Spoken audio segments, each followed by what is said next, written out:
মাত্র 10 মিনিটের ব্যবধান, উধাও বোমা। বিশ্বাস হলো না বুঝি? নিজেরাই দেখুন।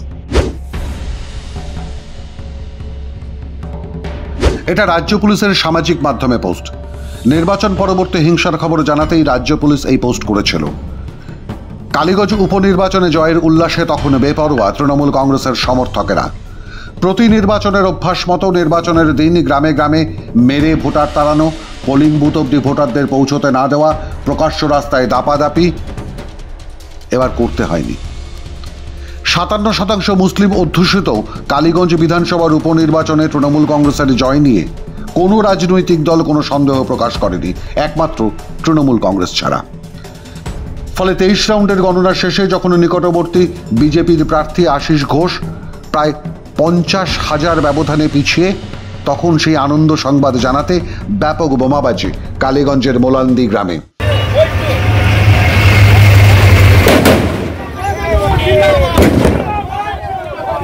বেছে বেছে সিপিআইএম পরিবারগুলোতে ছোঁড়া হলো সকেট বোমা। তারই আঘাতে মৃত 10 বছরের তামান্না খাতুন। হতদরিদ্র গরিব পরিবারের মেয়েটি স্থানীয় স্কুলের ক্লাস 4-এর ছাত্রী।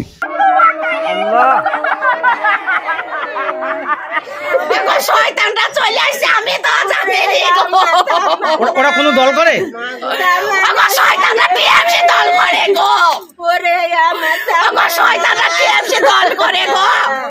এটা হলো রাজ্য পুলিশের পোস্ট। এই পোস্ট করা হচ্ছে বেলা 2:36 যেখানে লেখা হচ্ছে succumb to the injury sustained from a bomb explosion in Kaliganj PS area. আর এই হচ্ছে দ্বিতীয় পোস্ট, ঠিক 10 মিনিটের ব্যবধানে 2:46। আসলে আগের পোস্টটাকেই রিএডিট করা হয়েছে।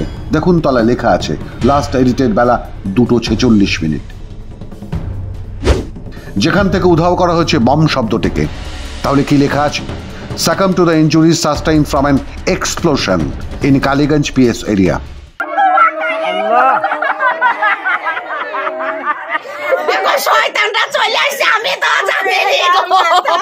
ওরা কোনো দল করে?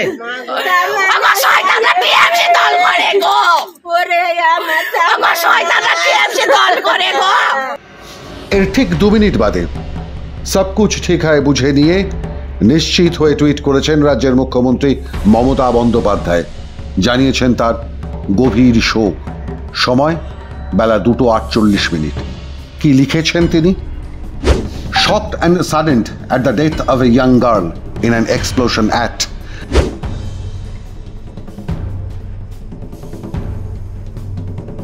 এরপর হয়তো 2-1 দিনের মধ্যেই শোকাহত মুখ্যমন্ত্রীর বার্তা নিয়ে পৌঁছে যাবেন জেলা পুলিশের কর্তারা। সেই সঙ্গে উপনির্বাচনে জয়ের আনন্দে সকেট বোমা ছোড়া তৃণমূল কংগ্রেসের বোমাবাজ বাহিনী এবং তার নেতারা।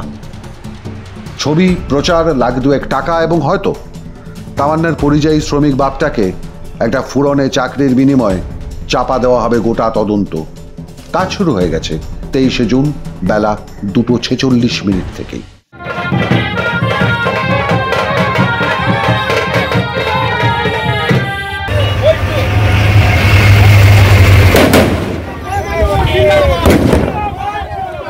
কারা মেরেছে? কারা দিদি কারা মেরেছে? ওই যে গাওলের বেটা সেই দাঁড়িয়ে আছে, ওই মানুয়ার সাইবুল, ওই কাল্লু শয়তানরা এইখানে তেড়িয়ে আসছে। আমি দাদা জানি না, আমি বলছি ওরা পার্টিতে জিততে হয়তো পটকা ফাটাইছি। অথচ তৃণমূল কংগ্রেসের সদ্য বিধায়ক হওয়া আলিফার প্রথম পদক্ষেপে মিশে রইল বছর 10-এর এক কন্যা, তার স্বজাতি, তার রক্ত। অথচ এখনো পর্যন্ত কোনো তার শোক বার্তা সামনে আসেনি। কর্পোরেট শিক্ষিত আলিফা তার পেশাদারি উপেক্ষায় হয়তো ভুলে যাবেন তামান্না খাতুন নামে বাংলার একজন মেয়ের কথা, কিন্তু সমস্ত রাজনৈতিক দলের প্রতিবাদ করেছিল 23 তারিখেই, অর্থাৎ ঘটনা ঘটার সঙ্গে সঙ্গে। অত্যন্ত দুঃখজনক ঘটনা এবং এইটাই আমরা বারবার বলে এসেছি, তৃণমূলের আমলে কোনো দলই, কোনো রাজনৈতিক বিরোধী দলই সুরক্ষিত নয়। আমি যতদূর খবর পেয়েছি মিডিয়ার মাধ্যমে, বাচ্চা মেয়েটি 9-10 বছর বয়স হবে, তার বাবা মার একমাত্র মেয়ে ছিল এবং তাকে আজকে বাবা মা হারালো শুধুমাত্র গণতান্ত্রিক পদ্ধতিতে অংশগ্রহণ করার জন্য, অর্থাৎ তৃণমূল না করার জন্য। মমতা বন্দ্যোপাধ্যায় ভয় পেয়ে গেছে, কারণ সিপিএম কংগ্রেস একটা ভালো পোর্শন ভোট পেয়েছে, আর হিন্দুদের ভোটের প্রায় 72.60 অর্থাৎ প্রায় 73% ভোট বিজেপি পেয়েছে। এই ট্রেন্ড দেখে মমতা বন্দ্যোপাধ্যায় এবং তৃণমূল কংগ্রেস ভয় পেয়েছে, কারণ এই হিন্দু ভোটের 73%, 74% হিন্দু ভোট যদি বিজেপি পেতে থাকে আগামী 26 নির্বাচনে বিজেপি পায়, তাহলে পরে বিজেপির সরকার গঠন খুব সহজ হবে। পশ্চিমবঙ্গে নির্বাচন হবে আর রক্তপাত হবে না, এটা কি তৃণমূল কংগ্রেস চায়? আজকে পশ্চিমবাংলা শুধু নয়, ভারতবর্ষের বিভিন্ন রাজ্যে উপনির্বাচনের রেজাল্ট হয়েছে।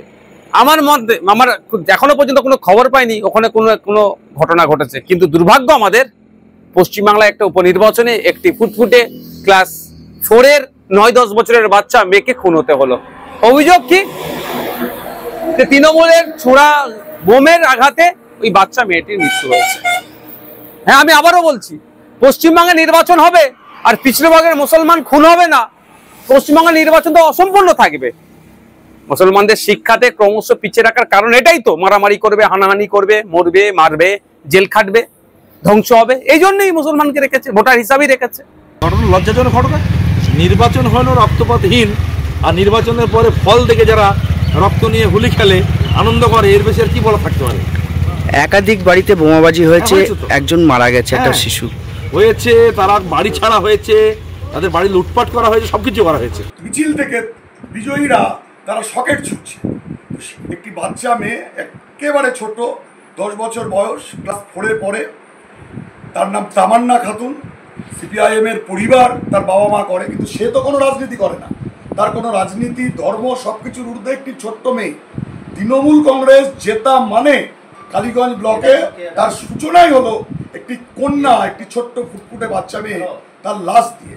বলে এই বিজয়, এই উন্মাদনাকে মোটেই আমরা অবজার্ভ করার পক্ষে নয়। বাংলায় ভোট পরবর্তী হিংসা কোনো নতুন বিষয় নয়, কিন্তু আপাত নিরীহ একটা উপনির্বাচন যেখানে রাজ্য সরকারের বদল তো দূরের কথা, রাজ্য সরকারের গায়ে একটা আঁচড় লাগারও সম্ভাবনা ছিল না, সেই জয়ের আনন্দে সকেট বোমা ছুড়ে উল্লাস। সেই উল্লাসের বহর দেখে লজ্জিত পরিবর্তনের বাংলা। রাতেই জয়ের উল্লাসে খুন হয়ে যাওয়া কিশোরীর বাড়িতে যান সিপিআইএম কর্মীরা, যান হেরে যাওয়া কংগ্রেস প্রার্থী কাবিল উদ্দিন। থানা ঘেরাও করে সিপিআইএমের যুব সংগঠন, দাবি অবিলম্বে এফআইআর নিতে হবে সেই সব অপরাধীদের বিরুদ্ধে যাদের নাম বলছেন তামান্না খাতুনের মা।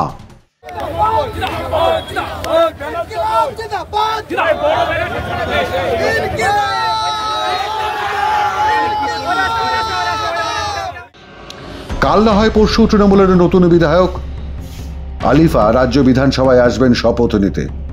তার হাতে পায়েও লেগে থাকবে একটা ফুটতে না পারা পরিযায়ী শ্রমিকের কিশোরী কন্যার রক্ত। আর গণতান্ত্রিক শপথের কানে বাজবে তৃণমূল দলের প্রতিহিংসার হুঙ্কার। আসলে তৃণমূলের আমলে মুসলিমরা এভাবেই কখনো খুনের বস্তু, কখনো খুনি, কখনো বোমাবাজ, কখনো পরিযায়ী শ্রমিক হয়ে ভোটার হয়েই বেঁচে থাকবেন। কিন্তু এই প্রশ্নটা কেউ করবেন না। মাধ্যম ব্যুরো রিপোর্ট।